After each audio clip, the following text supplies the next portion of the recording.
Good evening, brothers, sisters, and gender-normal sisters. It's time to get into something a little bit different here. With me, your host, Ollamh. Welcome, welcome, welcome. Now, as you can probably tell, this is not our normal, a normal stream. This is kind of a behind-the-scenes type thing. So we're going to be looking at the steps that I go through to make an overlay, kind of like what you see here, something that frames, whatever it is I'm doing, my webcam, the chat, the whole 9 yards. We've got, we're coming to the end of the Outer Worlds 2, and I'm planning on going into Journey to the Savage Planet and then Revenge of the Savage Planet after that. Which means I need to make a new overlay, and I figured why not go through some of the steps, starting with very basics and just general good practices, or what I view as good practices, and then going from there to show off what it is that I specifically do. So with that said, let's go ahead and jump into Blender. All right, so here we are in Blender. Now you can see down here, this little orange area right here, this little orange thing right here will show you what I'm doing with everything, what I'm doing with all the key presses and stuff like that. Let's change this to a shade editor. So first things first, have a camera set up. I usually have it looking dead on, straight on, just because that is easier for me it's easier to take a picture of what we're doing and stuff like that. So the first thing you need, of course, is you need to hit Shift A, not Shift S, Shift A, and add in a cube, because you need to block off what it is you're going to be doing. Now, depending on what game you're working with, will depend on what size you need this to be. So, for example, if we were playing an older game that's actually a 4x3, I think it was, we would do 4 on the X and then size 3 on the Y. Actually, nope, I've got that reversed. It would be 3 on the X, 4 on the Y, I think. I'm not really sure. But most modern games, it's going to be a 16 by 9, 16 wide by 9 high. And of course, that is just, that is ungodly huge. So, we're going to have to size it down. But once we have that dimension down, we want to hit Control A and apply the scale. That'll get us a good idea of, that'll keep it so that we can't, when we resize it, it's just staying that. And if we look at it, it fits a 1920 by 1080 perfectly. So the question is at what, how much do you want to do? Now, there's 3 things that you need to think about when you're blocking it out. That is the size, the game, or whatever it is you're doing, in this instance, Blender. But whatever it is you're mainly focusing on, that you're mainly doing. If you're doing a game, you need to think about, well, what's the game? Where am I going to put the game? You also need your face cam, if you have one. And then you have your chat. Now, a lot of games these days, they have things in almost in all 4 corners of the game. So just putting your camera over, that can block essential things that, people want to see. I think if I remember right, what I usually do is a 0.168 for my game. So then we move it over to here, and I kind of have that almost in the center. And then from there, we're going to duplicate this, because that's my camera takes up the same, has the same resolution and everything. And for the camera, I usually go to, I think, 0.052. And I usually have it up here in this corner. Now, with the camera view, it looks a little odd. If you come in here, though, you can really get it detailed out as far as how you want it to look. Now these are actually a little bit big for my liking, because I don't want an I don't want them overlapping. So we're going to actually, you know what? We're going to go ahead and duplicate this again.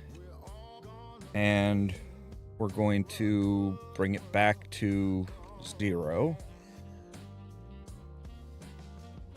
And we're going to size it up to the point where it's just barely filling this. This is going to be our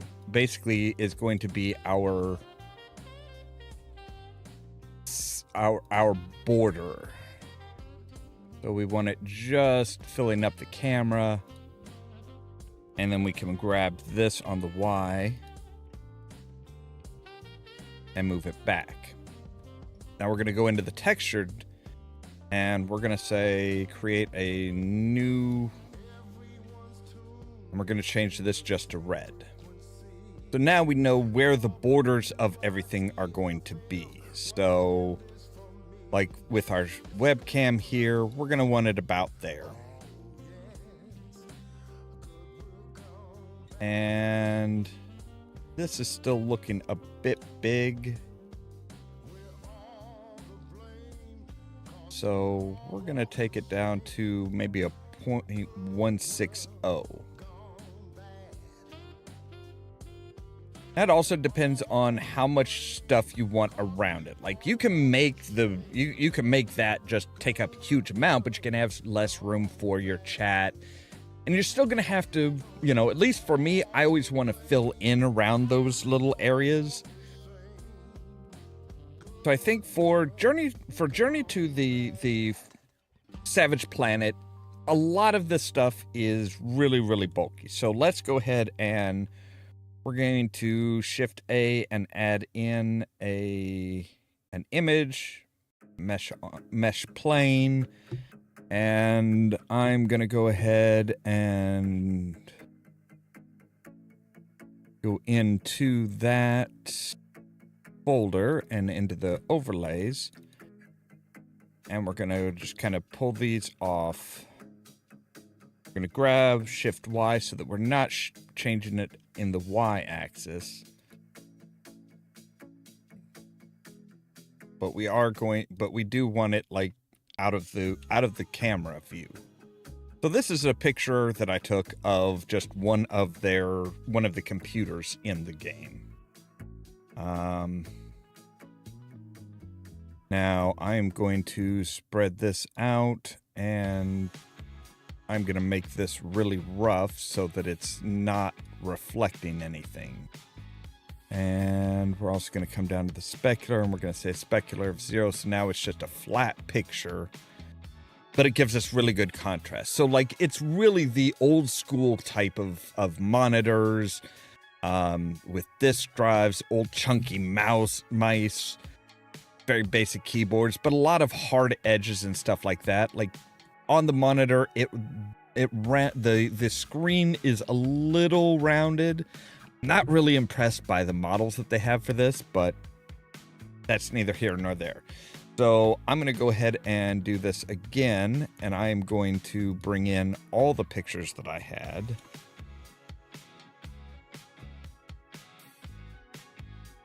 So we have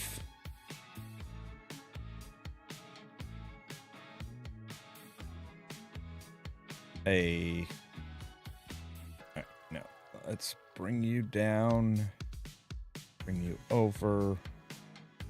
I think I've got 4 different pictures of stuff, so we're just gonna like kind of have them around that. But these will all give us a good idea of what we're wanting to do. So I'm going to go ahead and make it so that I can basically magnetic link to various different things like the edge or a vertice or something like that. So They don't have to be all be the exact same size. These are just here for our reference. Let's go ahead and add in another.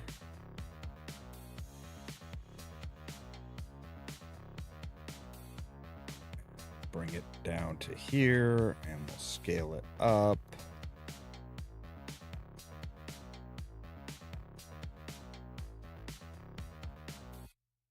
There we go. All right, so that gives us a really good... That gives us 4 different examples. So we have like an actual computer. We have a vending machine that kind of shows what kind of wear and tear they have, as well as some more examples of the edges that they have and everything like that. We have the 3D printer, which gives us a really good example of like panel cuts and how things are generally shaped in the world. They have very, they're more chamfers than bevels. So they're like one slice, like just cut the corner rather than like round it off. And then we have the teleporter, which again kind of gives us a screen, an idea of like panels and stuff like that. So it's all very just hard edges. Like there's not, it looks like here there's a chamfer in and just a really tight little bevel in the corner here. Just really, really small little thing. It's almost just a 90-degree turn, but there is a small little bit of a corner. And of course the beveled edges that really kind of have the wear. Also, we get an idea of how chunky and globular the paint is supposed to be on everything, with chunks and things, with little chunks and chips and stuff coming out of it. So with all that gives us a great example of what we're looking for. So we do want a good amount of edge, basically, we want a good edge around everything. So I'm thinking with this one, we're going to want to bring this over a little bit. Basically, this block here, this big block is going to be the screen. So everything around that is going to be the frame. And kind of the same thing with our webcam here. Now with the webcam, we're going to duplicate this and we're going to actually bring it down to here. Now to make our lives a whole lot easier, we're going to take the origin. We're going to go into the end panel, go into Tool, Options, and affect only the origin so that we can grab that on the Z, hold Control, and bring it down to this bottom edge. So then we can scale it up. Oh, wait. Don't forget to untick the only affect the origins when you go to actually, size it. So we're going to size that up, and we're going to say, hey, we're going to bring you up to about here. Now, normally, I think what I would do is I would say I would actually affect this so that it's so that the size is like the screen is usually like even with the bottom of this. But with how chunky everything is, I'm not sure that would be a really good idea. Now, another thing that I usually like to try and do is make sure that I can bring in, let's bring in our logo.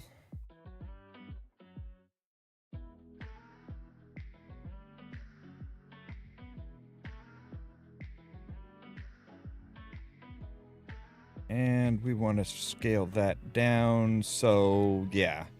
So you see how our logo kind of fits in here. And if we look at the actual camera view,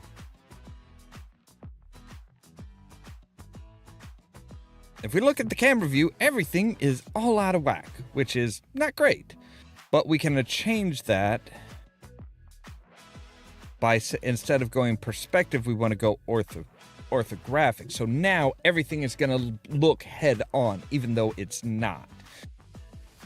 Basically, unless you have it like very, very minute little differences in height. So now we want to bring down this perspective a little bit until this red square fills everything in. So there we go.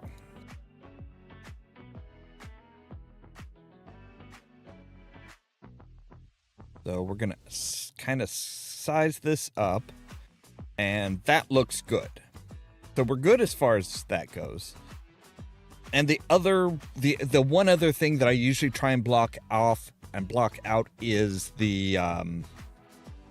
our title, our episode title.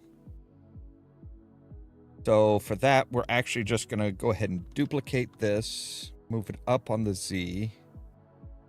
We're going to bring it in a little ways and then scale it down on the Z.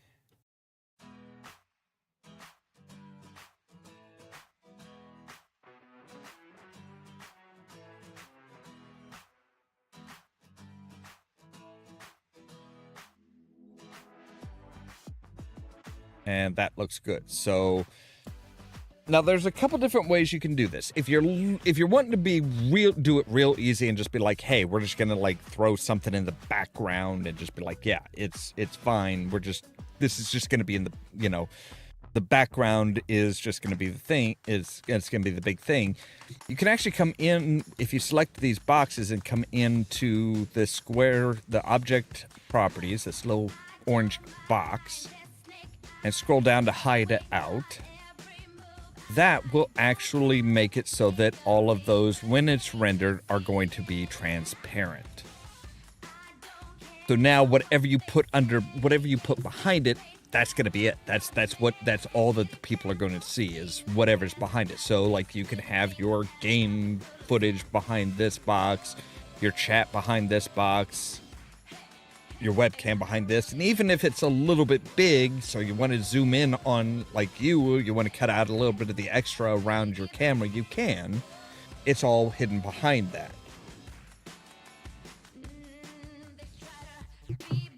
Now, one of the benefits of that is if we come in here and say we want to come to edges, we're going to take these edges,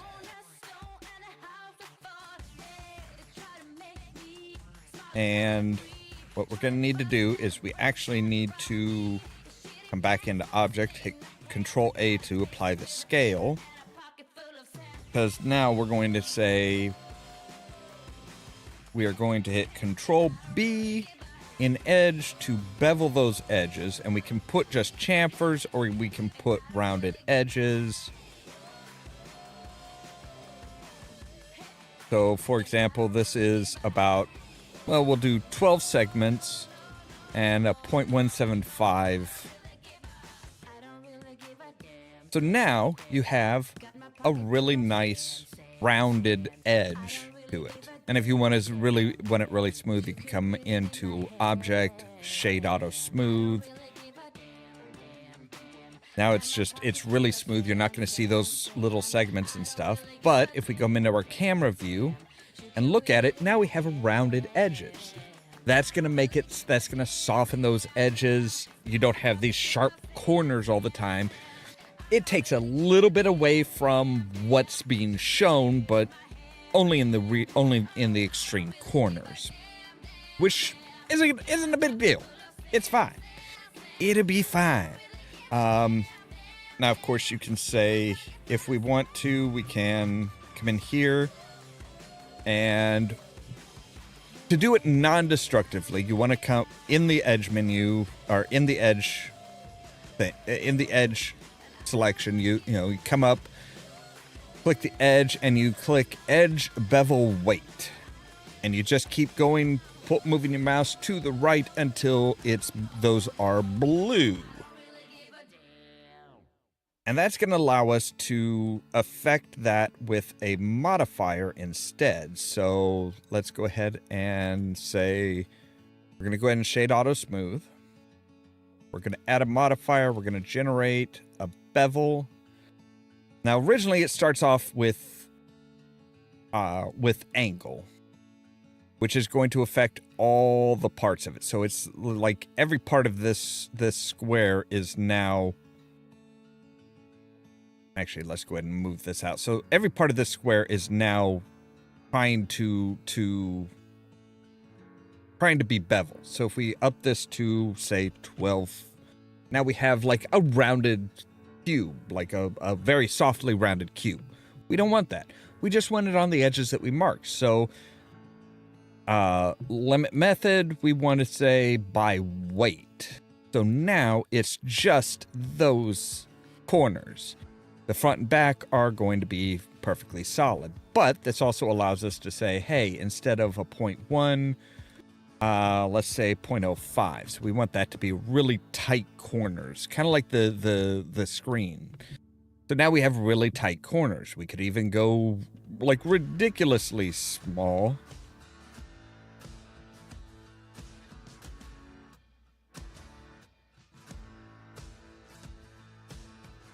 And change that to 0.005. And now we have really tiny little corners, but they are rounded. So if we come down here to holdout again, we see how that is just a very slight little bit of rounding. I don't think I would ever want it quite that tight. Maybe a 0.025 would work. Like that gives the idea of, hey, this is a rounded screen. This is a piece, this is a piece of glass that's kind of been molded out, and it's fine.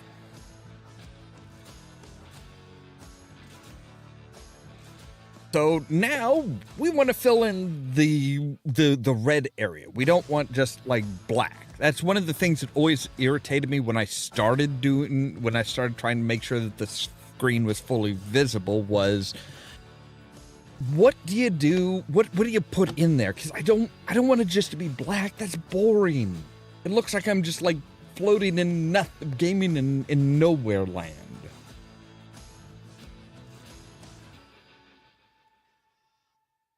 So we're gonna start off with our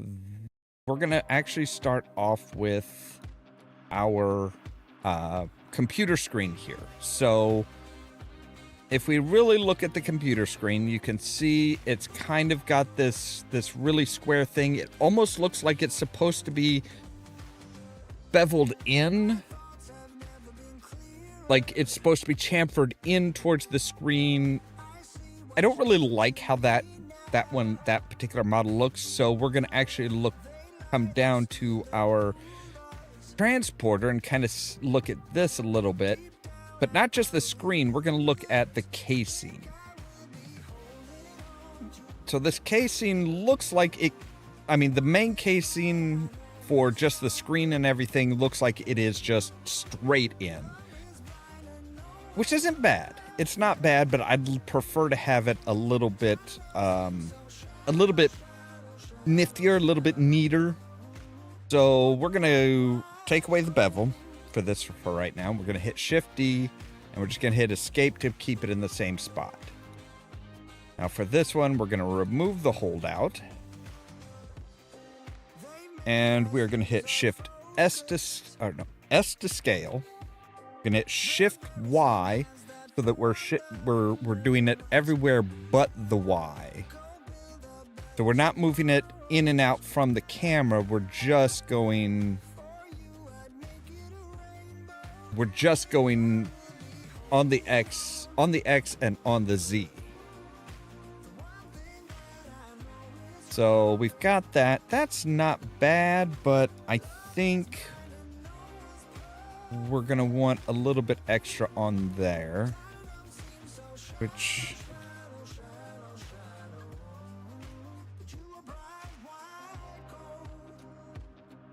and let's go ahead and bring you in on the X a little bit so that you're more squarish.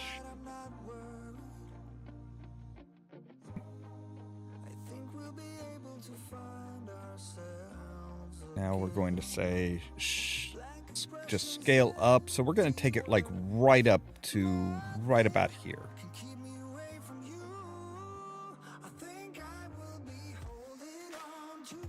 Now, in order to get that proper, like, that proper bevel that we're looking for, that proper chamfer, we need to come in and take this face. We're going to hit I to inset, and we're going to shrink it down to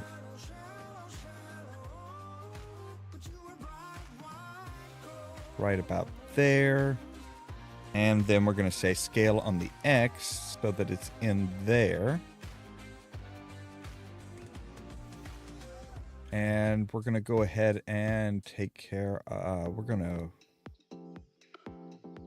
now, if we grab just this face and we say grab it on the Y, we can bring that in and we'll create that kind of that dip. So now we actually have this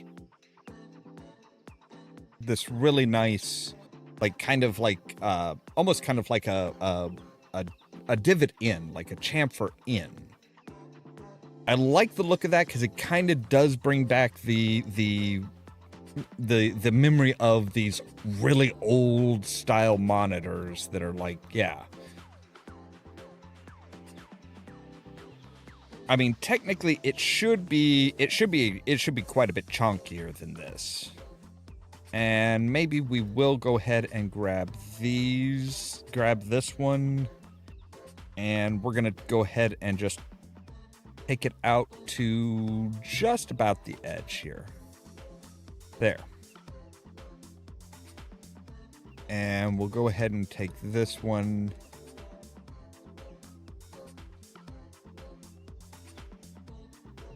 And we're going to take it out to right about there.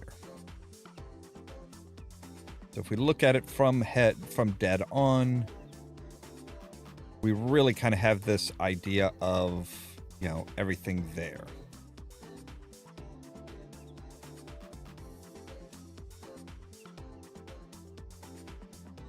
I'm not entirely sure I want that quite so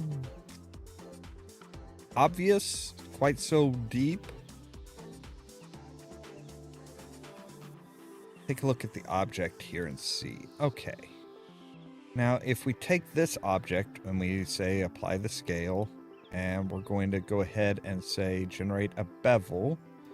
We're going to say 9. I'm going to say 0.05. Maybe 0.025. See, that kind of erases those, so maybe 0.005. See, that actually looks pretty good. So we do still have the idea of that. Now, just for reference, we're going to go ahead and go into the rendered view here.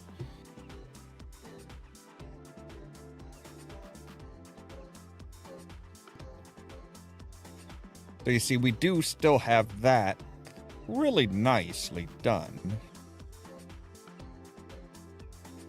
And we can come in here and say, I want to grab those, all of these edges here. And we can clip this look here off so that when we're actually dealing with the model itself, we're not seeing all of that. We're not seeing the bevels. We can see and grab these things. And if we bring it back and we say, okay. And we're going to come up to item and we are going to say edge data. So if we take our mean crease and we say, hey, crease that. All right. Okay, so what if we say,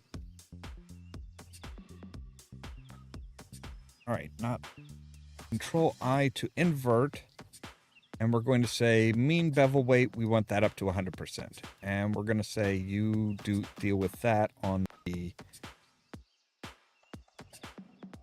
by the weight, to see those, those creases more. We do indeed see those creases a lot more.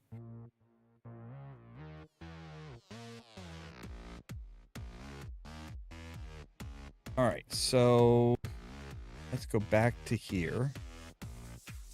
Go back to just the textured view. And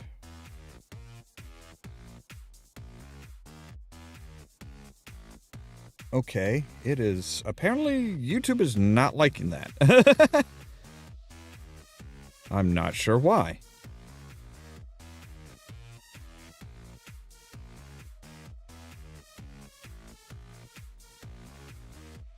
All right, let me make sure I have my actual monitor here.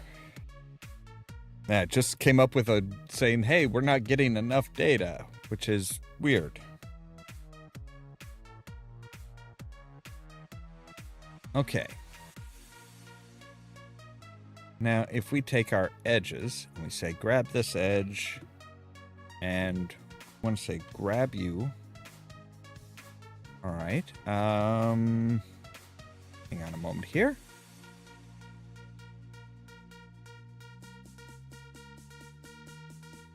Yes, okay. So we want to say, grab you.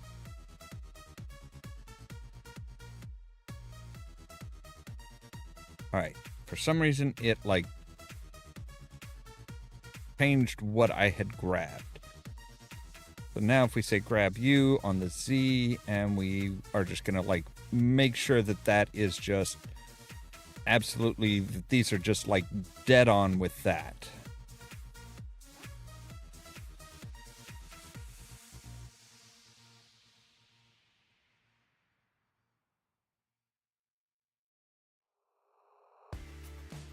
Because we're going to do it differently than what we're not going to use a holdout. We're just going to use this cube. So if we say grab that. Now the problem is that this one is just, yeah, it's not mirrored. So we only did that on the front. So we're going to need to do a little bit of fiddling around here. So we're going to say modifiers. We're going to add a generate and a mirror. And we're going to mirror on the Z. Bisect on the Z. And we're going to flip on the Z. So now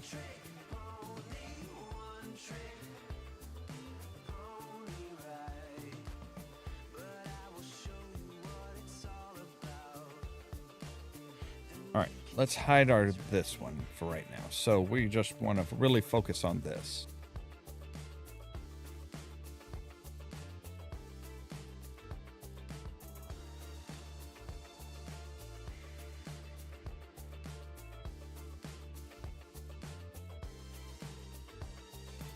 Why are you not doing anything there?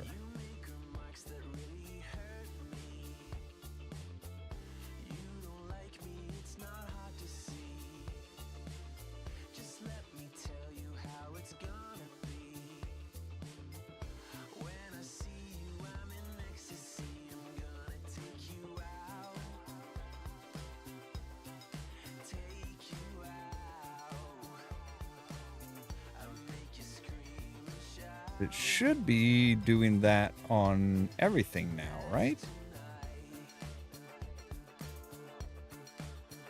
All right, let's try and set the origin to volume, just to make sure that everything's there.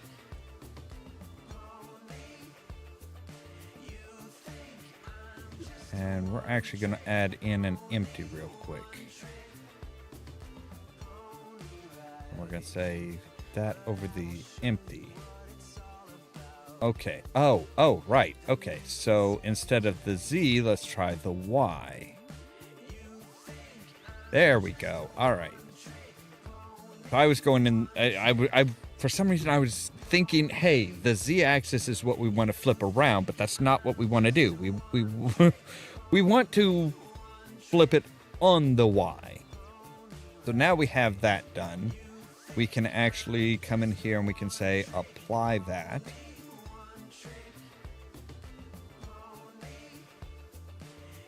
And see if that's got all of those just fine. So now if we say take this face and this face, if we right click and say loop, and we want to say, no, loop tools, bridge. So there we go. Now we have that zeroed out to the point where, hey, we have a, we can have a screen there without, and if we take our bevel and we say bump it up to 0.01, actually if we say you know what, let's say 0.05. Now it kind of gives us a little bit of a problem on those edges, and that's pretty common because we are actually looking at, it doesn't know what to do with the with this corner here. So we want to say change that to an arc, and we want to grab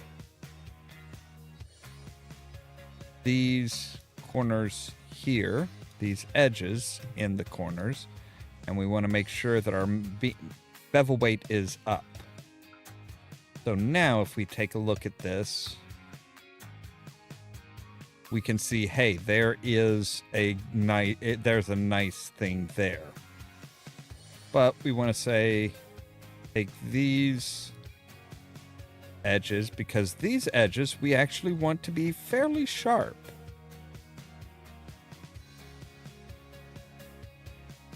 So we're going to set the bevel to 0.01, but we're going to set these, the bevel weight for these to be 0.5. So it is going to affect that less.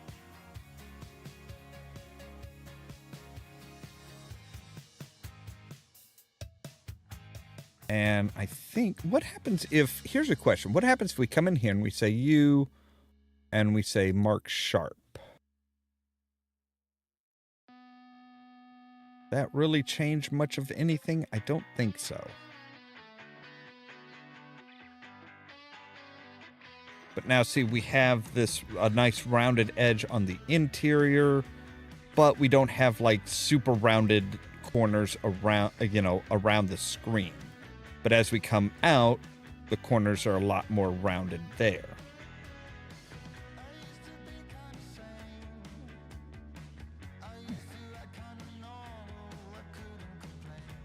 And just out of curiosity, I'm going to take these and say, change you to 0.5 as well. So if we say, look at it head on.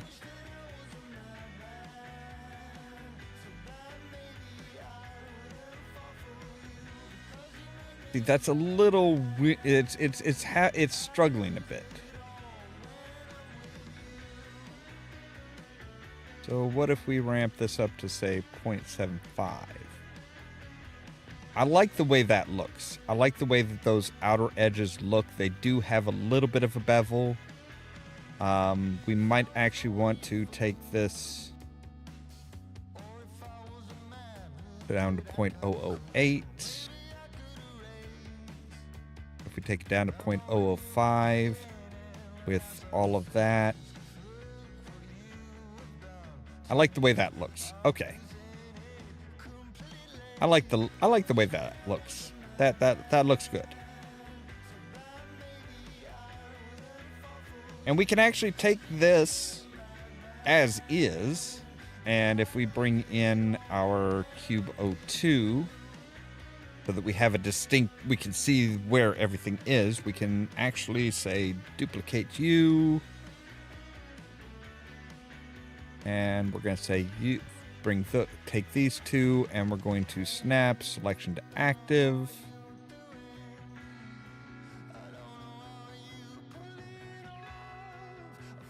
And we're going to shrink this one down everywhere but the Y.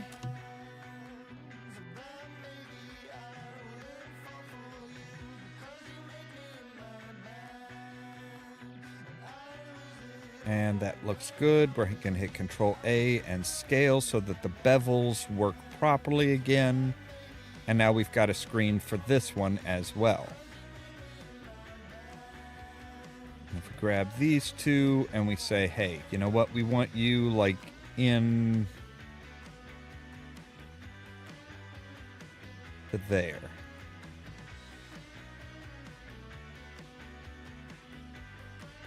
And I am going to go ahead and keep that. But I'm going to move it. I want this basically just behind that. So grab on the Y and move it back just a little ways so that we have the screen is actually like behind that.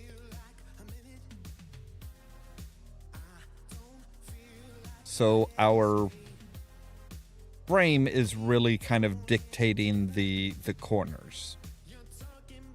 So we want this, and we will grab it on the Y, way back, and then we're going to bring it out to the same distance there.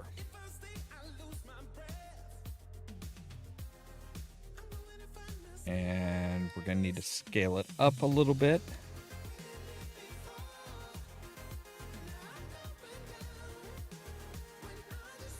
And all right, so that's there. Grab it on the Y, and we want it basically just inside that.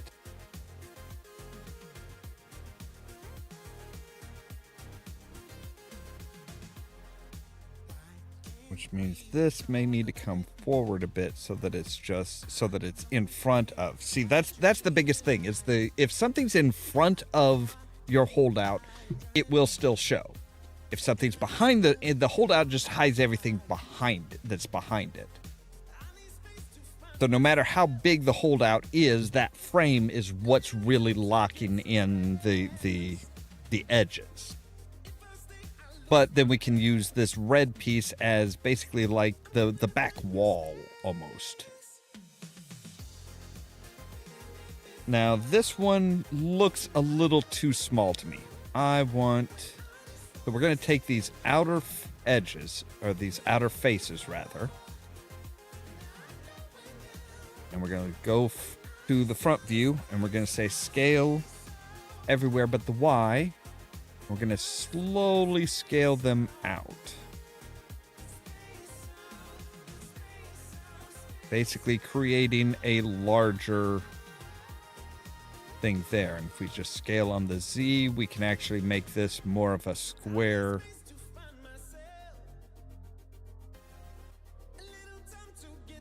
And just make sure that so we've changed the outside edge. We've changed the outside of the monitor without changing the interior, which is a good way to do it.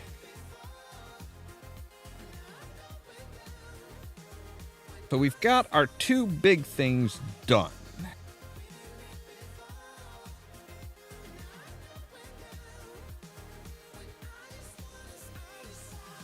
And that deserves a drink.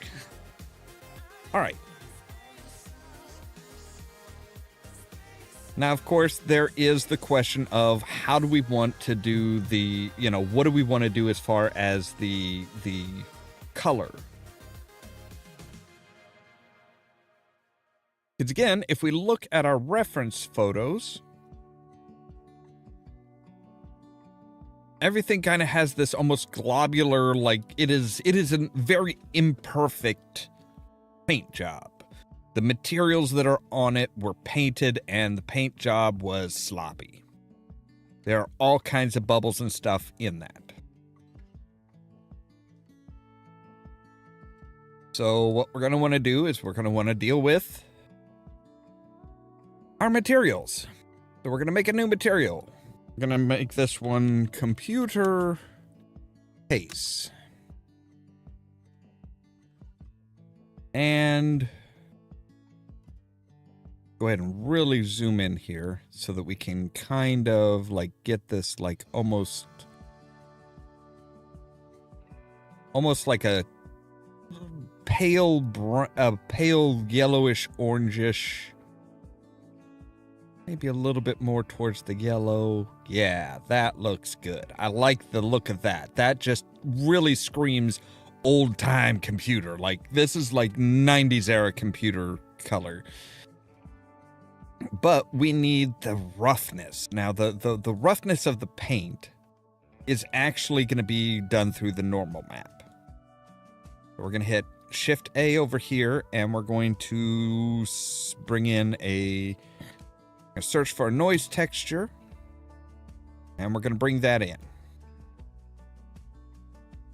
And we're going to hit Control T. Now that Control T, I should say, Control T is part of the Node Wrangler. Everybody tells you to turn on Node Wrangler because Node Wrangler is fucking awesome. Basically, you just go up to Edit Preferences, go to Get Extension, type in Node.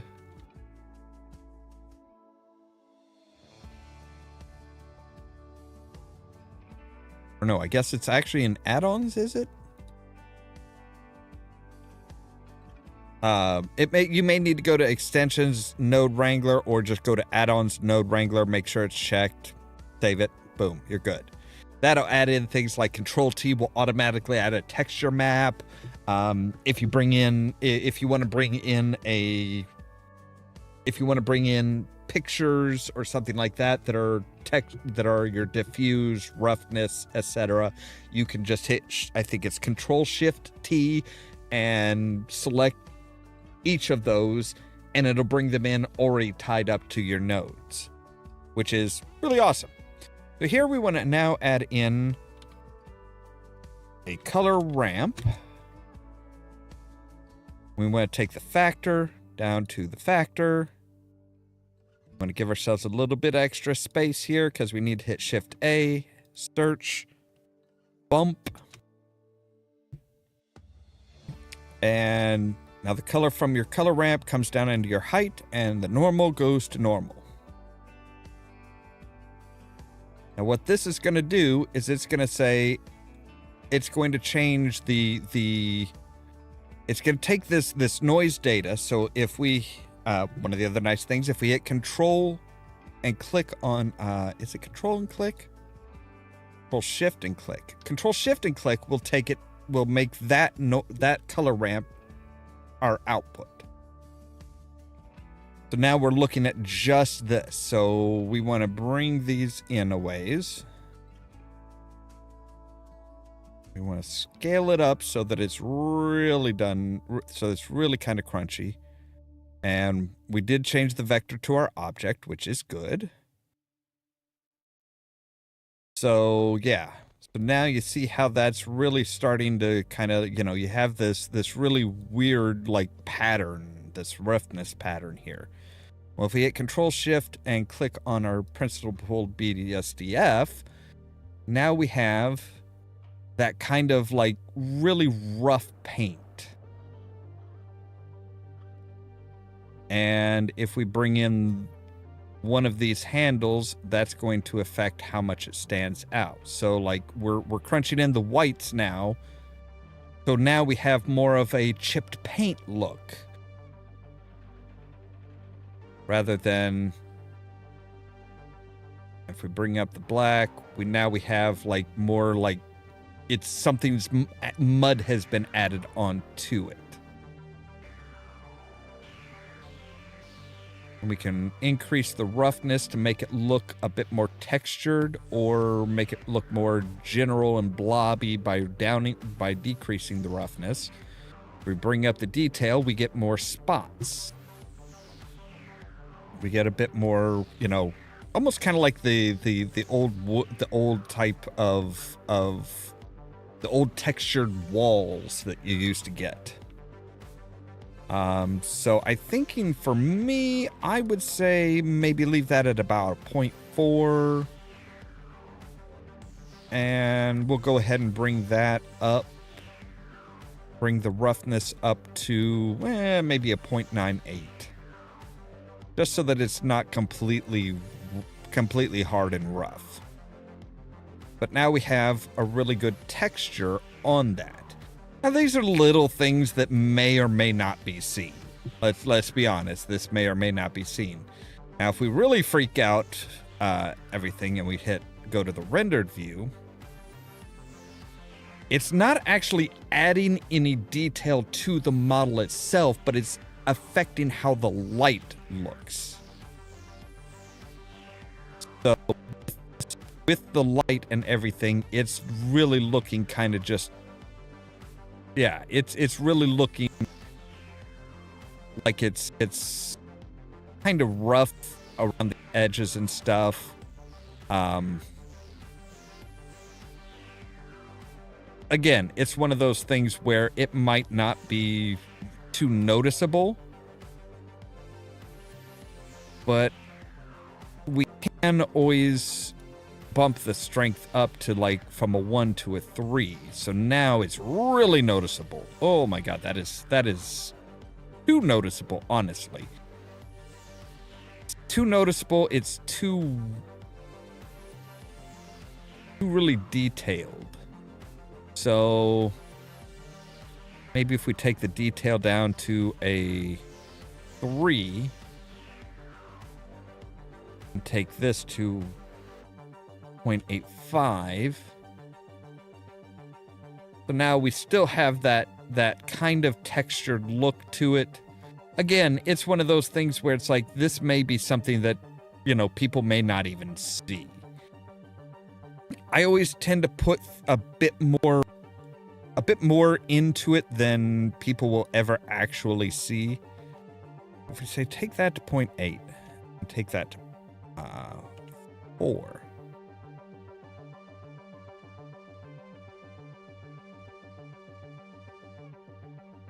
If we take this to 0.7, so that it's just a little bit softer. And instead of linear, we're going to actually make it ease. Maybe even B-spline. B-spline looks better. So we can kind of bring this in a bit more.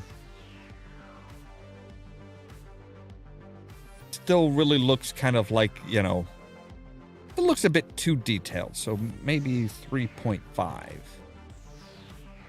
Yeah, that'll work.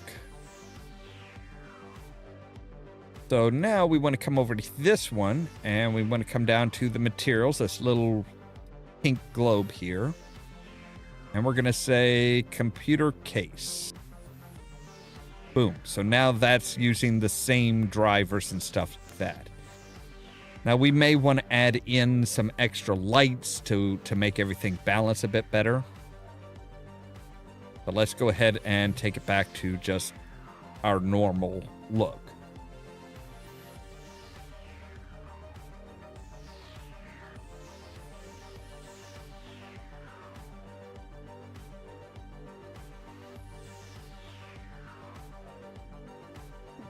So now, the other thing we need to do is we need to hit this, Shift D to duplicate, bring it down.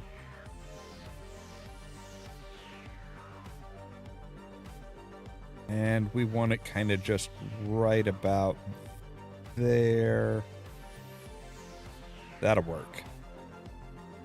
But now, of course, it's not anywhere near the length it should be. So we're going to grab all of these bottom ones, all these bottom faces, and we're just going to hit Control or G and Z to grab and pull it down on the Z axis. And there we go. And we want to grab this on the Y, move it into that so that it is very much just, yeah. So like right there. So again, the frame is really dictating the edges, but the holdout is making sure we're not seeing anything behind it. So we don't have to worry about like cutting holes in the background and stuff like that. Now that does make this a little bit out of place. So if we look at this, yeah, that should be fine. That should be fine. Because, I mean, this is, this is like a portion of the screen. It's not like where it's going, what it's going to look like at full. I mean, we could try opening everything up as much as possible.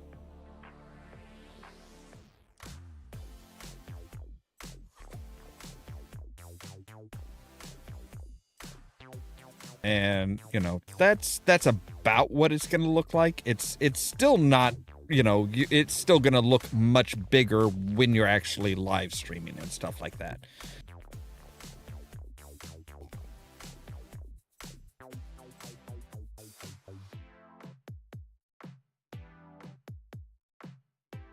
Now that's good, but I do want some like, I don't know if I want it necessarily on that, or I think we're going to do, okay, so the paint, the orange paint is what peels.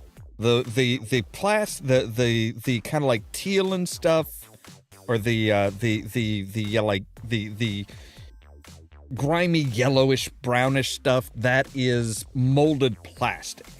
Now, anything that's the green, like the pale green, the orange, and stuff like that, that is painted metal, where the paint would be chipping off.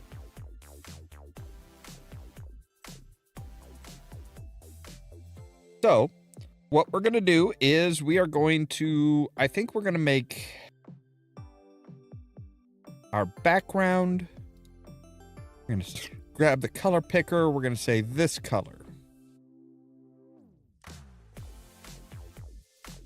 So now we have this kind of like god-awful industrial green. I'm thinking I want a little bit less as far as, well, or less or more. I'm thinking a little bit less as far as the actual like color. But we need to make this, we need the paint chipped.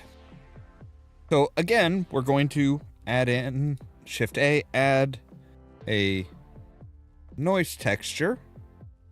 We're going to hit Control T to give it a texture mapping. We're going to base that, the vector off of the object.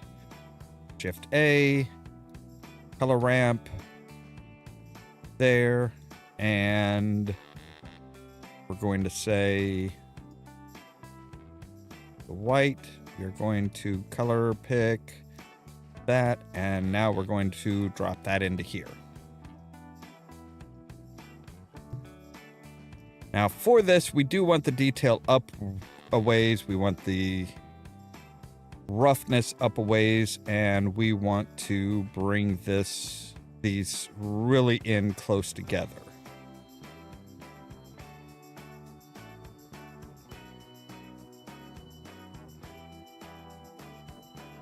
And I'm thinking we're going to want the size down a ways.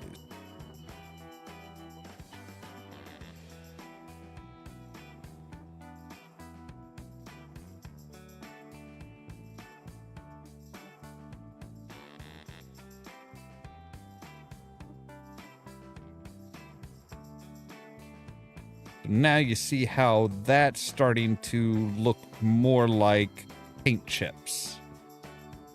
The paint is really chipping off. And we can bring these in really close together to get really good, like that. I like the look of that. I really like the look of that. Because we don't want, it's not really going to, you're not really going to have a fade from green to black or silver or whatever. Actually, we probably want to bring this up to about a 0.2 maybe for the color so that we have like more of a metal type look. So now we're seeing a lot of paint chips. And if we take this from 0.5 to a 1, there's going to be, the paint chips are going to be smaller, but there's going to be more of them. So I'm thinking maybe, I don't know. I kind of like the bigger paint chips. Like the bigger scratches and paint and pieces of paint missing.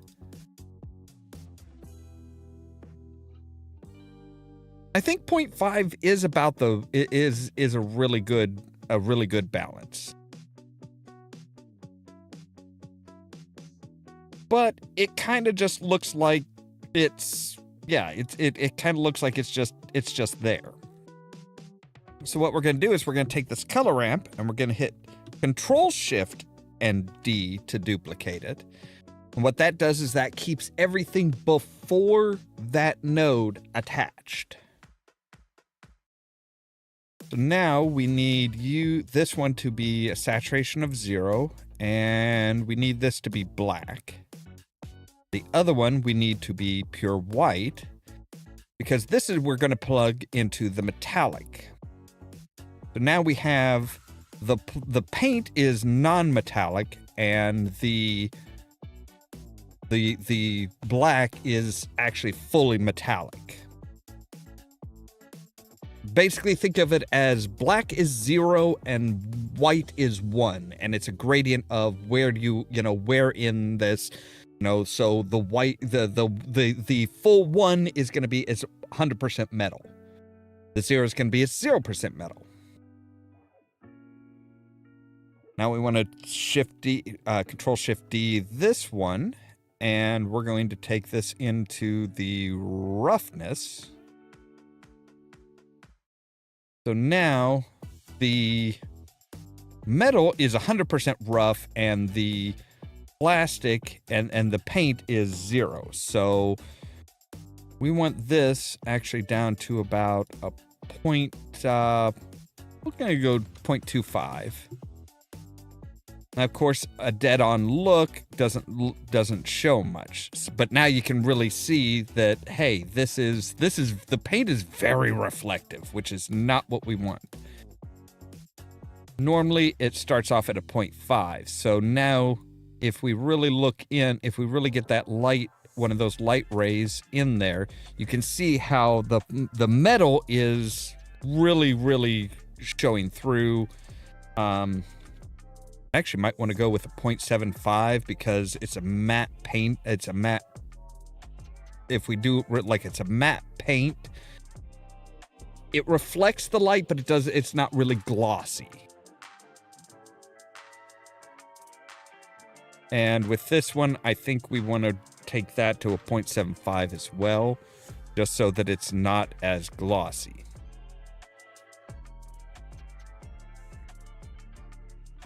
So there is the bare bones of it. There's the bare bones of it. Now I think our title needs to come up a little bit just so that it is in there. Yeah, that looks good. But we have a problem with this. We have a problem with our logo because, well, number one, our logo is like way off in space. We don't want it to be way off in space. We want it to be just outside of that.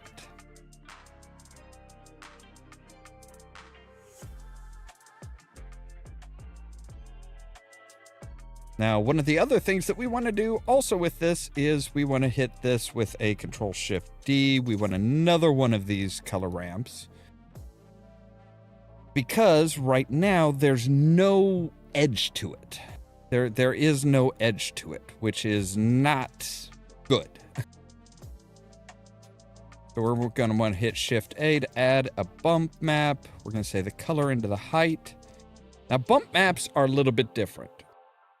So bump maps go from 0 to 0.5 to 1. Those are the key numbers you want to think of. 0.5 is, from what I understand, 0.5 is the even flat surface. So our green paint we're going to want at 0.5. And then anything below 0.5 is below the surface. So it's digging into that. And anything above 0.5 is added on top of. So if we take this and we say, bring that down, back down to a 0, and now we add that to the normal. Now if we look at it, there is a slight bit of depth to it when the light hits it. You can kind of see how there's a little bit of a depth map there. Which is great. But if this is a decal sitting on top of this, we need to select all of these, hit Control C, paste them into here, and we're going to want to say we're taking it off the object, but what object? We want to say, no, not that object. We actually want to say, take that off of our base cube. Now if we add that to the normal here, if you really look in, you can see that, hey, where the paint has chipped is now affecting the height of our decal. So everywhere that it's below 0.5, it's actually down into that. And everywhere that it's at 0.5, everywhere that it would be the normal green, it's just an even point. Now, again, this may be details that people aren't really going to notice, or they're not really going to see. But depending on what you're doing and how detailed you're going to get it, yeah, it's worth knowing how to do. And like I said, I always like adding little details that, people may or may not see. I'm not that worried about whether they see it or not. I know that it's there. I know that it's just, it makes me feel better to make it as realistic as possible. That's just kind of my style. Now, if we look at this, there are lots of little things. Like there's a disk drive here that's really angular.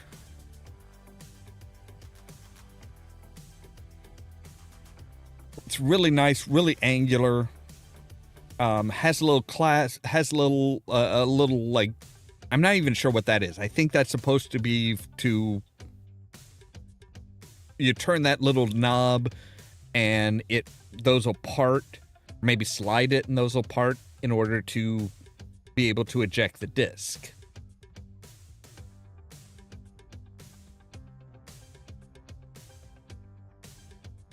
And then, you have the outer bracings and stuff, the metal bars, the metal casings that are basically holding everything together. So we're going to go ahead and put a disk drive down at the bottom here. So we need to hit Shift A, add in another cube.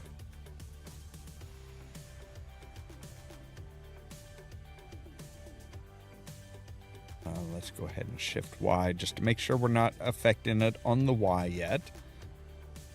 And then we're going to say, bring you into about here, because got to remember, this is retro future, so the size of things are a little bit bigger than normal. So we're going to go ahead and grab that on the Y, move it in here, scale it on the Y so that it is sticking out a bit. Actually going to stick out further than that. Now again, if we look at our disk drive, The outer casing has the bevel, but the inner casing doesn't.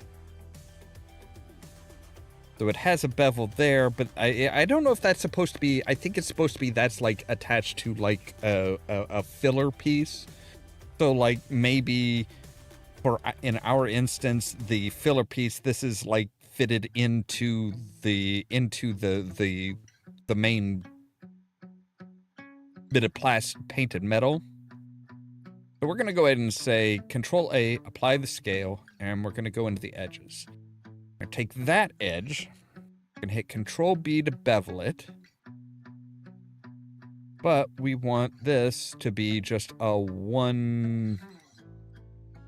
single chamfer.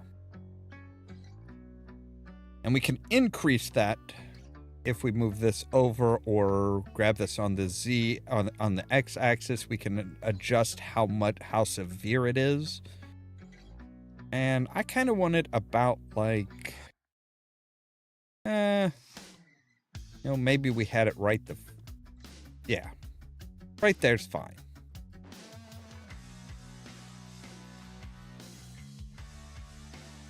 Now for the actual like cover, it looks like two cubes with a slight curve, a slight inward bevel.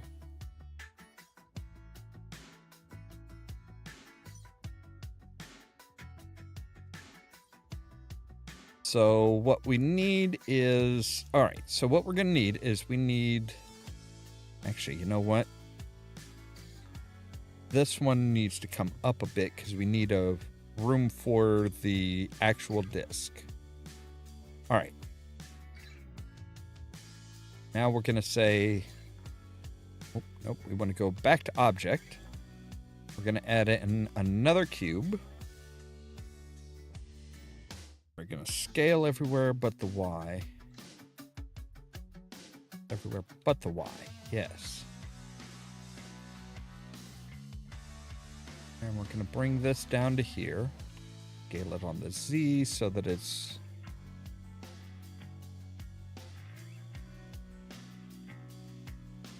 about there. Scale it on the X so that it's...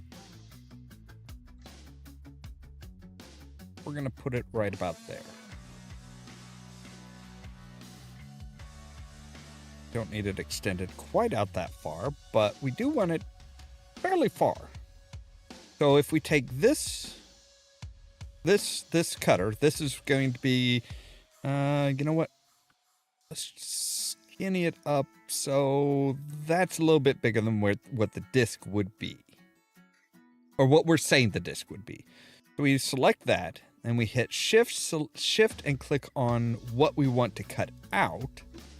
We hit Control minus. And now we have a nice little hole here. Now, I don't want that hole actually to go all the way through. I don't want it to go all the way through because I want it to stop just before that. There we go. And if we look at our modifier tree, now we have a bevel there, or a boolean there. So we're cutting that out. Now the inside we're just going to paint black. Because it really doesn't matter as far as being able to see into that. Now if we say take this one, we're going to make sure, hit Control A, apply the scale just to make sure. And now we're going to add in a bevel onto that. We're going to say bump up to 9 steps. But I don't like that because it's a little too much. So 0.025 maybe.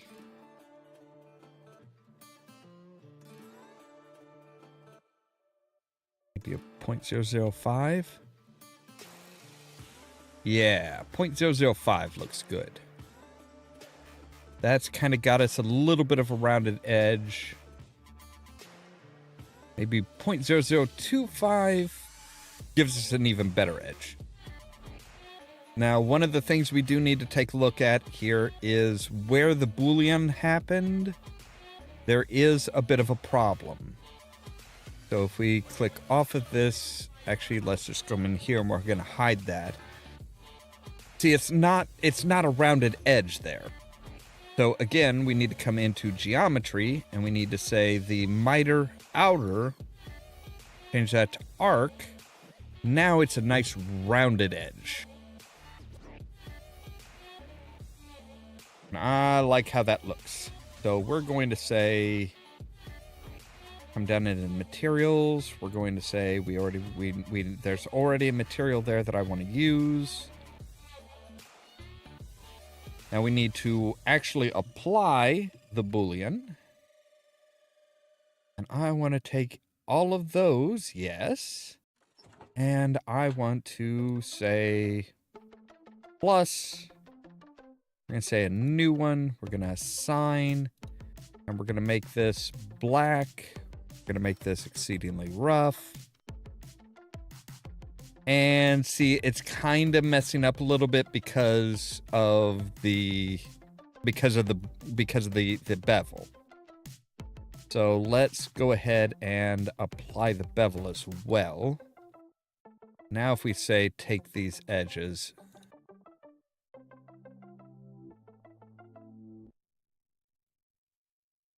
So we want to take all of that. We want to basically we want everything that's inside of here.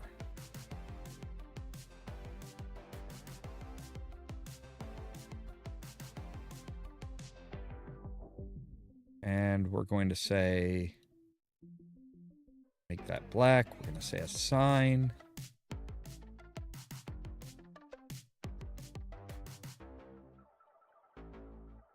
Give me one of these, because there's some that, yeah. See, there's some of this that hasn't been selected.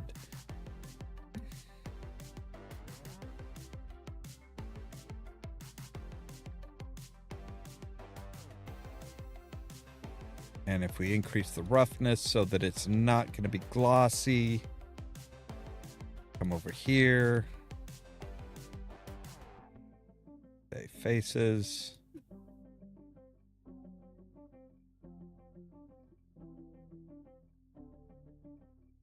Assign, nope. Assign that one. Thank you. There we go. So now we have a disk drive.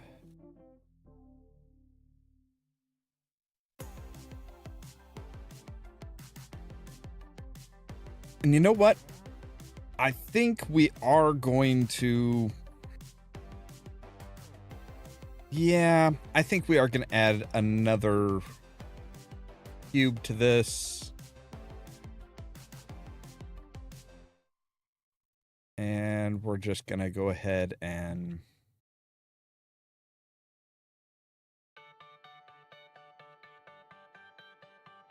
try and scale this up, scale this basically to the size of this.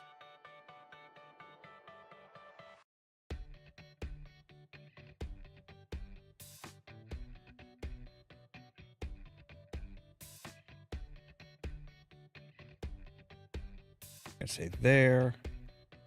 Now we're going to say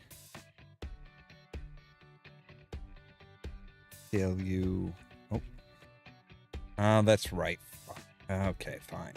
Boom. We're just gonna scale you down just a little bit.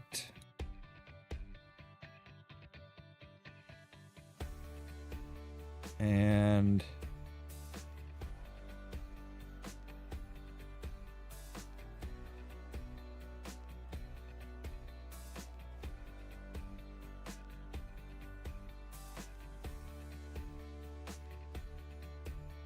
don't need any of these faces.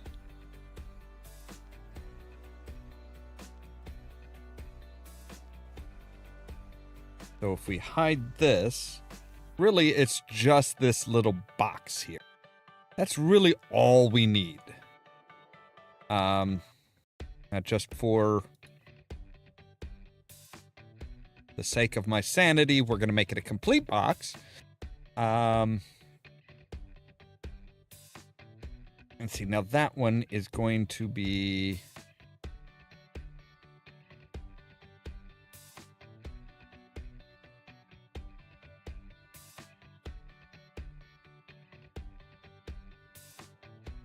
Grab it on the X. I'm going to go ahead and inch this out a little bit so that's there. Yeah. And apply the scale. I'm going to apply a bevel. 9 pieces, 9 segments, but 0.025. And we are going to make this the black material.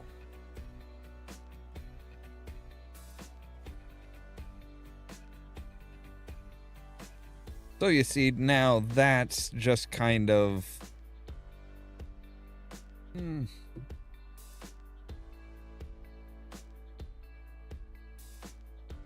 Maybe we'll go ahead and scale that in on the everywhere but the Y.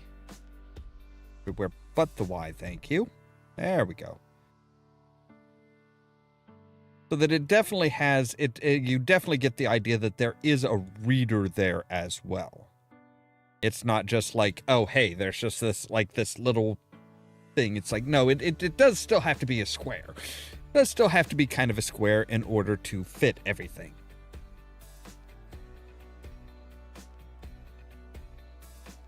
All right. And now we want to grab both of you. We're going to fit you in so that you're right about there. Which is going to require... All right. It's going to require this one to be... We're just going to hide that face. Gonna hide that. Going to say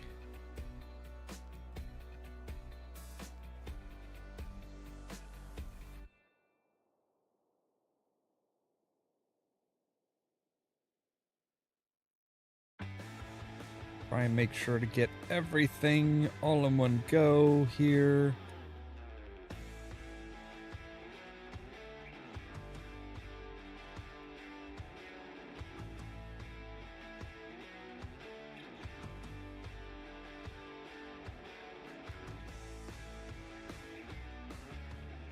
Actually, I just realized we do not need you guys.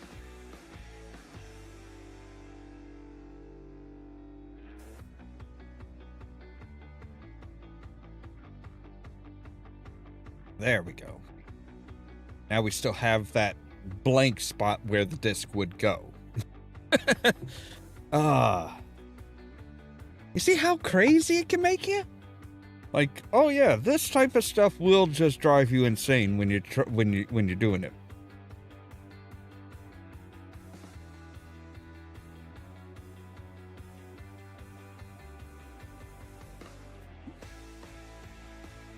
And now for some of the excess bits, we're just gonna say grab this in here.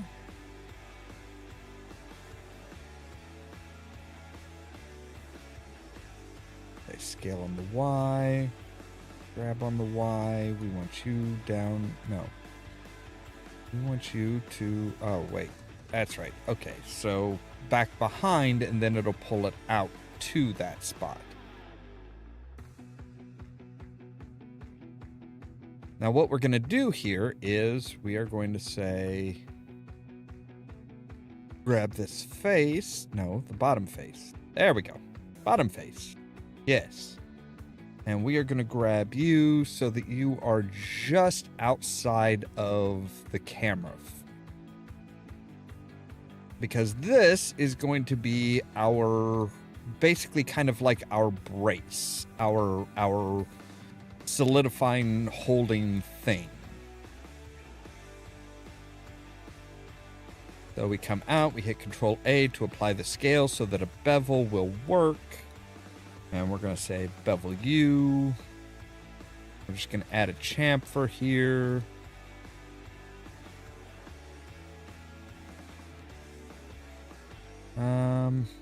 Actually, you know what? We may want to go ahead and bring this in a bit.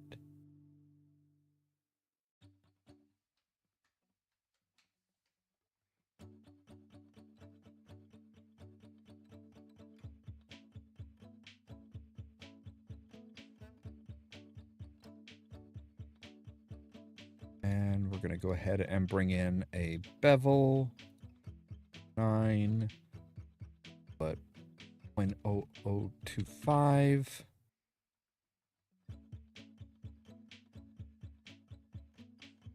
And we're going to go ahead and create a new color, a new noise texture.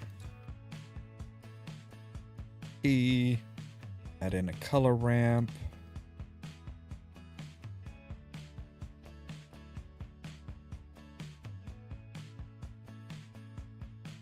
And now this is here. I'll show you something here. Okay, so right now we have it just set at just the we have it set at just going basically off the generated. So you see how everything's stretched out. But if we say go to object, now it's a lot more solid and a lot more squared off and in part with that. And all of the chips go along with the flow of it all.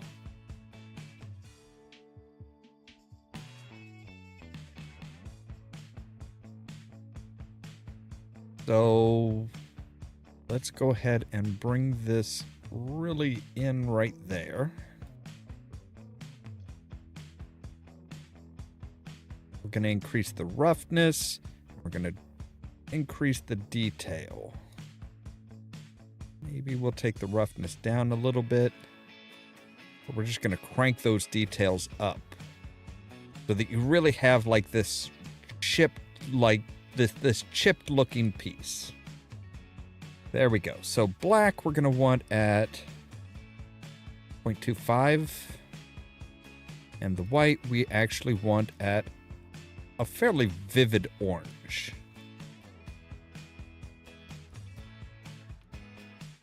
So then, like we did with the others, we want to say Control-Shift-D down. This needs to be white. This needs to be pitch black, or no. Well, no, that's backwards. That needs to be white. And that needs to be black. Because this is the metallic. Let me say, boom. Shift this back to, actually to a 0.75. And then this back one here, we want down to 0.25. Because this is going to be our roughness. And we're going to say Control-Shift-D. We're going to have that bear down. I say this one is 0.5 because this is going to be our bump map. So we want bump, color into height, height into normal. And now we've got a bit of height playing along with it. Now I do think that is still a bit bright. So maybe bring the value down, darken it up to, yeah, about a 0.75 maybe. Yeah, that looks good. That looks good. All right, so now we have like metal clamps keeping everything, you know, keeping it basically like attached to a wall or something.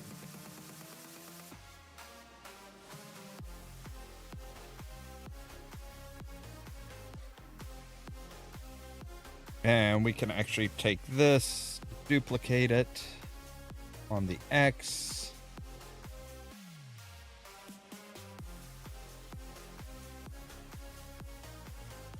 And we're going to put it right over here. And we're actually going to duplicate this on the Z. Rotate it on the Y by 180 degrees.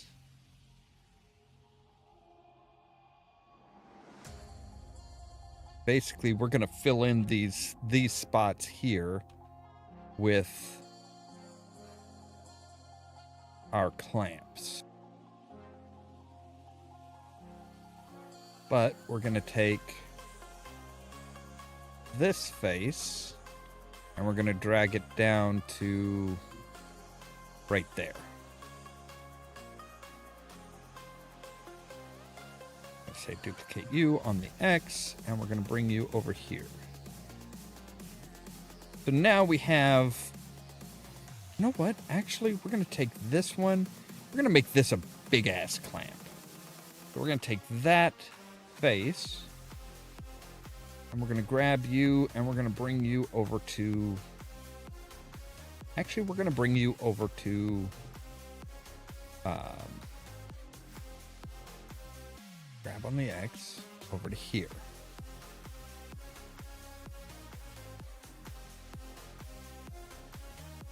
And we are actually going to come in here. So now if we come up to here and you see where this says 4, that's telling us that it's accessing 4 different, it's using this specific thing, this specific texture for 4 different items. If you click that, it will isolate this one. And then we can say bring that up a bit. We'll bring up the roughness a bit. Actually, yeah, we'll bring the roughness up. So this one's not, no, we'll bring this one down. We'll bring the roughness of this one down. We'll bring the scale down. So this one is like really chipped up.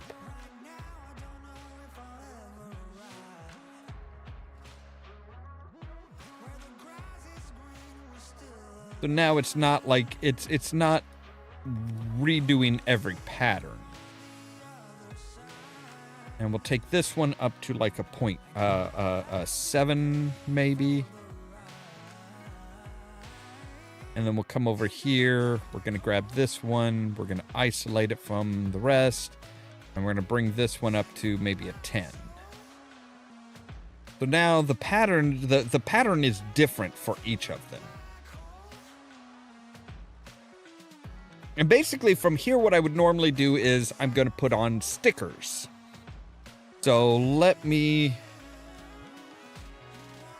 hop over to my web browser here and say,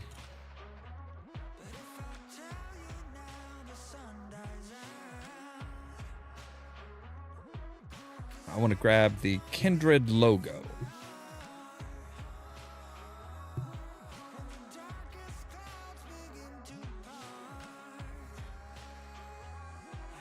I would like to have a transparent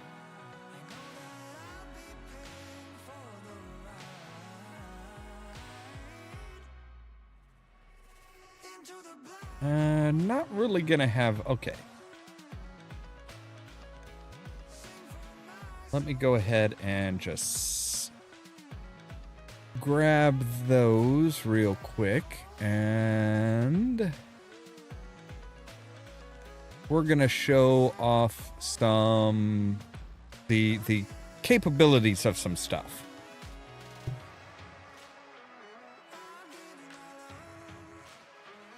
I am actually. It's actually kind of fun. It's like it's one of those things where it's like a lot of people, you know, a lot of people comment on this type of stuff, but they're like, I have no idea how the hell you managed to do all this. And it's like, well, I figured why not actually show off what all it takes.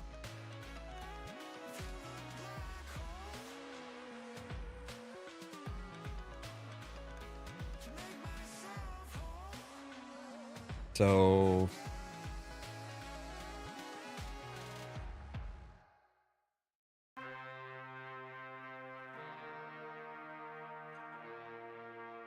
I'm just making a really quick, basically a really quick sticker.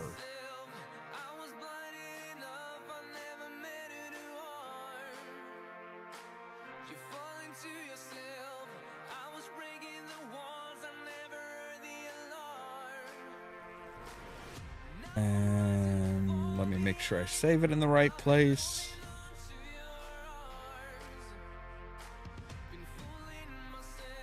All right, there we go. So one of the difficult things with Blender is trying to put a sticker on something. Now we did it kind of sort of, we did it the hard way, really. We did it the hard way and not really the best way with the Ollamh Productions logo, which does need to come over a little bit. Just, you know, it does have the same normal map as everything, so it is like showing the details and everything, but it's really difficult, and especially if you have like a curved surface or something like that. I've seen so many people try and say, oh, well, if you have a plane, you know, if you have a picture, you know, and you're putting on a curved surface, you know, you want to add some loop cuts and then like shrink wrap it to the surface. That is the dumb way of doing it. That is just, hands down, that is the dumb, irritating way of doing it. I've done it. It sucks. So what we're going to do is we're going to show you how to do it the right way on our little thing here. So in this, we want to say add, we're going to search, we're going to say an image texture. I'm going to open up the image texture. We're going to bring in our Kindred sticker. And we're actually going to say we want to do a mixed color. We want to say that is the base, that is the top, and the factor is the alpha. So if we put that there now, well, we kind of have it, but it is way stretched out. Now, we don't want to affect how... Now, if we can say, come in here, and if we bring up this bottom part here, and we say, hey, okay, let's take a UV editor. Well, we haven't really unwrapped it yet, which is a problem. But we're doing generative stuff, so it really doesn't matter. Now, if we say from the front here, and we say UV, we say project from view, well, now we've kind of got that. We've got it on repeat, so from repeat, we want to say to there.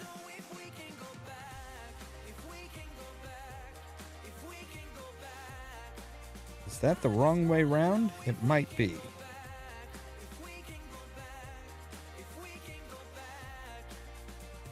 Okay, there we go. I mean, that kind of works. But if we had like a texture already on it, we would have a problem. And of course, there's a lot of stuff there that's a problem. So rather than that, let's go back to before we unwrapped everything. And we're going to come down to this little green triangle that says data. And we have a UV map. We want to hit the plus and then switch over. So now we're looking at the second UV map, and we're going to say this one we're going to call stickers. Because what we're going to do is we're going to come back here from the front. We're going to say UV, project from view, but we're only affecting the UV map on that. If we click back to this other one, we still have the old UV map, which is good.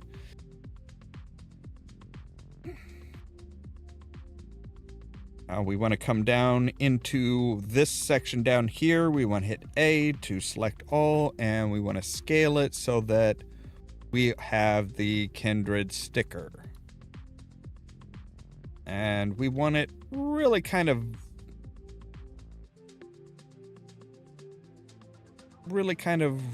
up there. And of course, we can also come in here and say kindred sticker, and now we can see it in this section down here too. So we're not like trying to. So we want to probably stretch it out on the Y a little bit, just so that we have that full thing. So now that we've got that all set up in this new one, wait, before we do that, we want to hit Control I to invert. We want to grab everything else and grab those off to the side. Because it says it's set to clip, anything that's outside of that that sticker's not gonna show up. Now the problem is we want to use the original UV map, but we want the sticker to appear just where the second UV map is. So in the vector here, we want to hit Shift A in our shading tab. We want to search for UV map, input UV map. And we want to attach that to the vector. It hasn't changed anything because we haven't told it which UV map to do. But if we say stickers, now it is using that sticker only to tell it where to put that picture. So if we had a stylized, pre-rendered UV map that we were using from somewhere else, it wouldn't be a problem. It would be just fine because we'd have this as, we would only be telling it where to put that sticker. That second UV map would only be used with this. Now we need to take our mix down here too. So we want the metallic there, and we want this down to 0. And we want to use the driver for that. So now, we look, our sticker it shouldn't be. Oh no, that's just the metallic. We need to also do the roughness too. All right, so Shift D down to here. But instead of a 0, we want a 0.5. We say again, use the alpha from that. So now our sticker isn't showing the metal, the shininess of the metal, but it's also slightly shinier than the orange paint.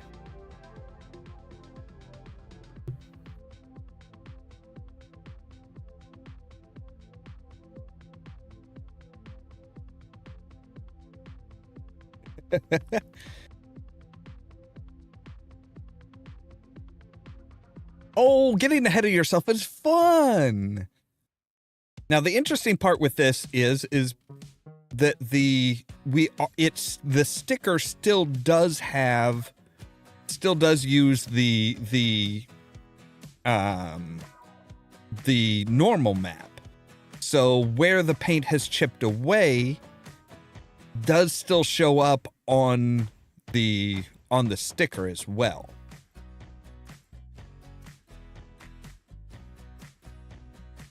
And then we'll have, we can do another sticker over here with like 4th best, because they're bragging that, hey, they're the 4th best aeronautic space thing. Right? Yeah. It's like, oh wait, nope.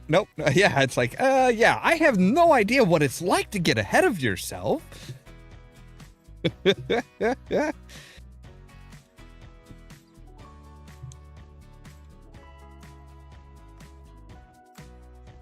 Now, if we come into the shade editor, now this shade editor I have set up for my my HDRI. So I'm going to say a strength of 1. And we're going to go ahead and take a look at the rendered view here. I kind of...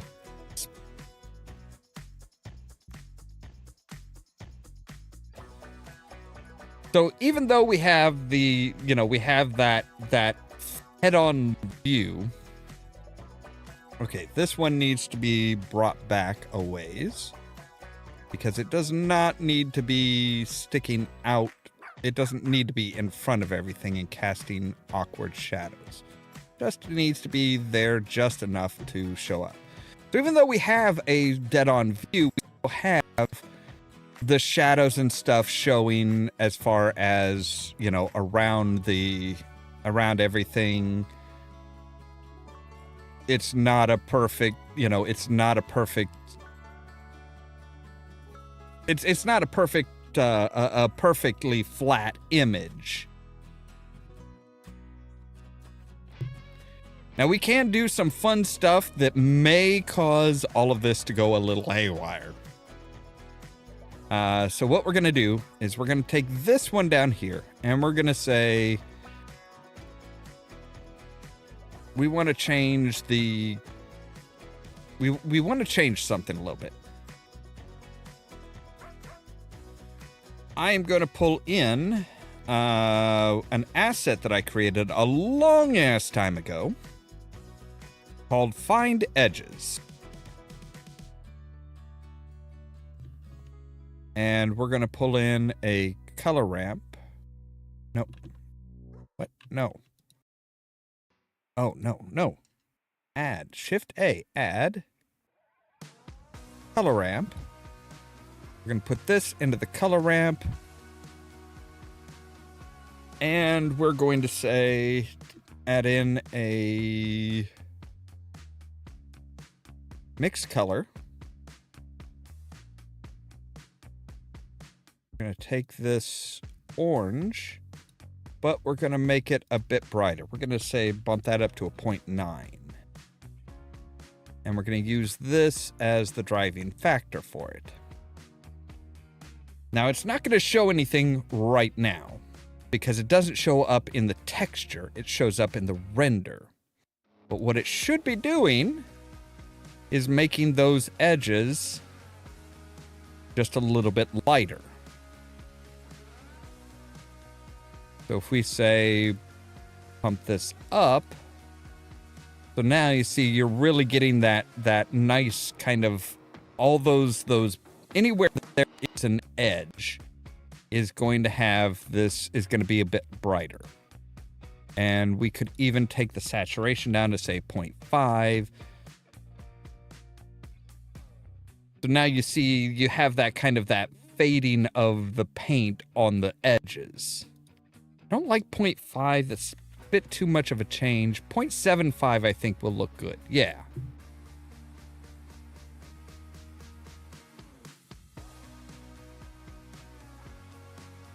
But if we come down here, you can see all those edges are slightly pale.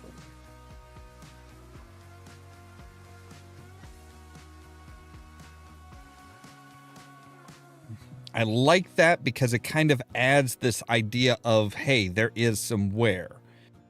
Now we can roughen that up even more so that it's not uniform if we come in here and we say add in another one of our lovely little noise textures.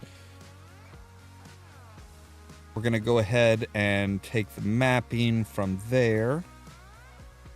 We're going to add in yet another color ramp into the factor. We're going to say add in another mixed color. We're going to say you here. Take you to black. We're going to drive it with that.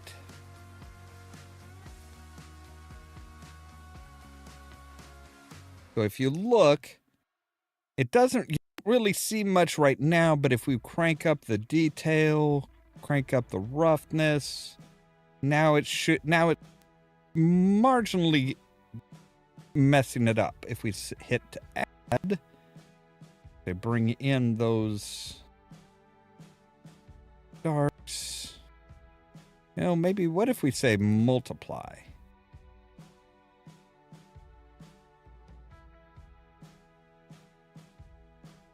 All right. Nope, we definitely want that. Let's go ahead and say, just take a look at this.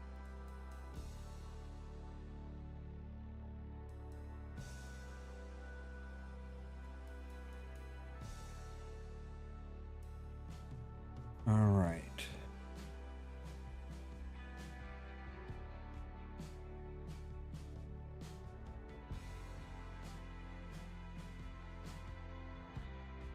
What if we just, instead of taking it there, what if we say that one there? So, all right, now we're starting to really get that kind of... And we say U to the factor.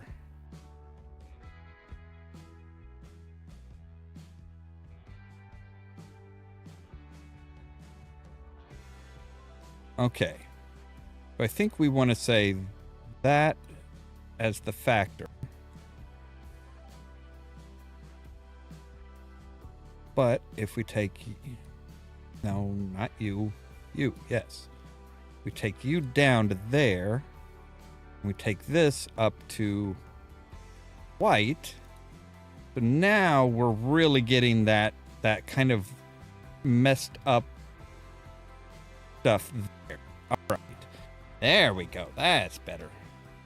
So now if we bring that in, we can see the changes there.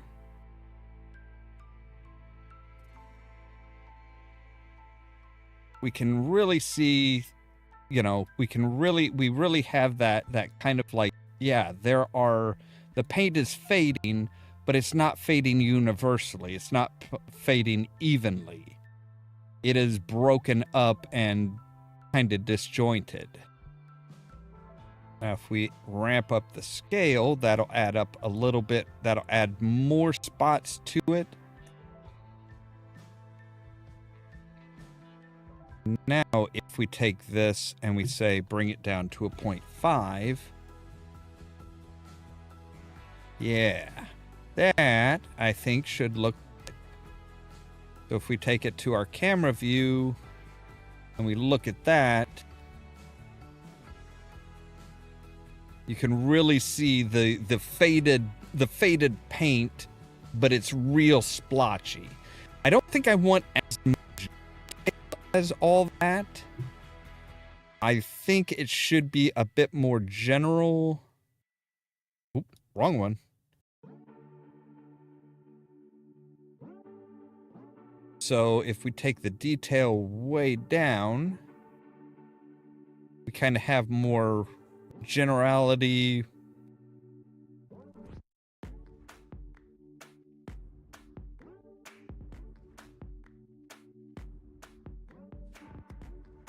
Really looks like there's faded paint.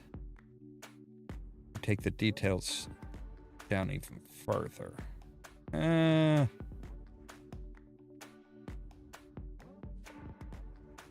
There, and if we add in, if we take our black down a ways, so we have more of a general, we're gonna kind of like fade them out so that it's not very, it's not quite, and we're also gonna take it to a B-spline, I think. So now it's kind of like, yeah, there's fading, but it's not this universal fading.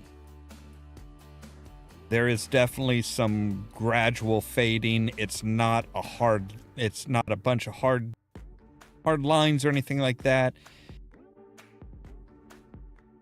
If we double that, we're going to get a bit more fade to there. And if we say B-spline into that, so now we have more generalized fading.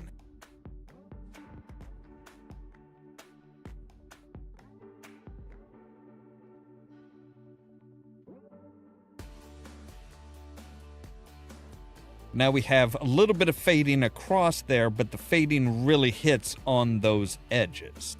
I like the way that that looks. I think that's going to look really, really good.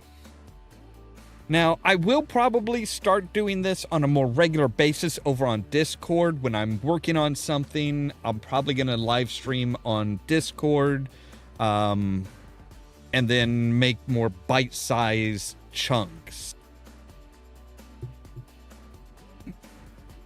Things like, you know, how to add in the edge wear, how to add in paint and stuff like that, how to put a decal in on something.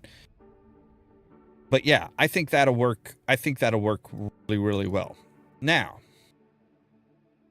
to really cause OBS and YouTube to completely freak out, let's go ahead and render what we have so far.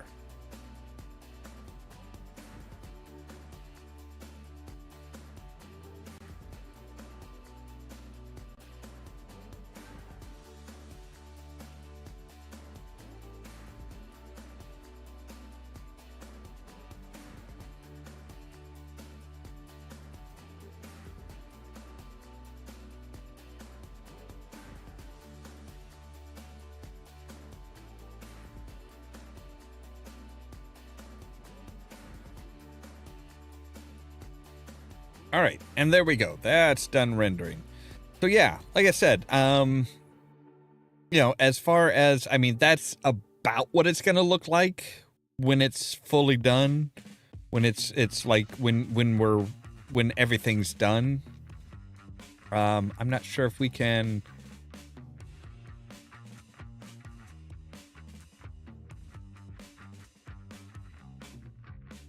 So edge to edge, that's what it would look like. Again, you know, you kind of lose a little bit of stuff because of, you know, because of what's, you know, just the window and everything like that. But yeah, I like the way that looks. I think that's going to be really stylized and really just kind of. Now I do need to finish up the disk drive close, add a couple more stickers and stuff like that, but I like how this looks. I think this will work well for that game in particular. So yeah, probably starting Tuesday or Wednesday, we're going to be playing Journey to the Savage Planet once we finish up the Outer Worlds 2, which I get the feeling we're just about at the end of that one. But yeah, that's where we're gonna end for tonight. That gives you an idea of what I go through when I create an overlay. For anybody who missed it, I kind of go over the really bare bones basics right at the beginning as far as like positioning and stuff like that. So I wanted to get that out of the way so anybody who's really looking for that will have that. But anyway, yeah, that's where we're going to end for tonight. So, as always, thank you guys very much for watching. If you liked the video, don't forget to hit the like button. If you're new here, don't forget to prod that subscribe button. Don't forget, the top link in the description down below takes you to our fourth wall page where we have things like our Suit Up Vault Dweller. We've got a Wasteland to save, laser rifle t-shirt, our Outer Worlds inspired hats, and lots more. If you want to be kept up to date of when we go live and stuff like that, make sure to ring the bell, but also check out the social media links down below, including the permanent invite for our Discord server, where I'm going to be doing more Blender stuff. For example, in 2 hours, we're going to be back with more House Flipper 2, and then tomorrow at 8 p.m. Central Time, we'll be back with more of the Outer Worlds 2. All that so that you can stay tuned for more from Ollamh Productions. Cheerio!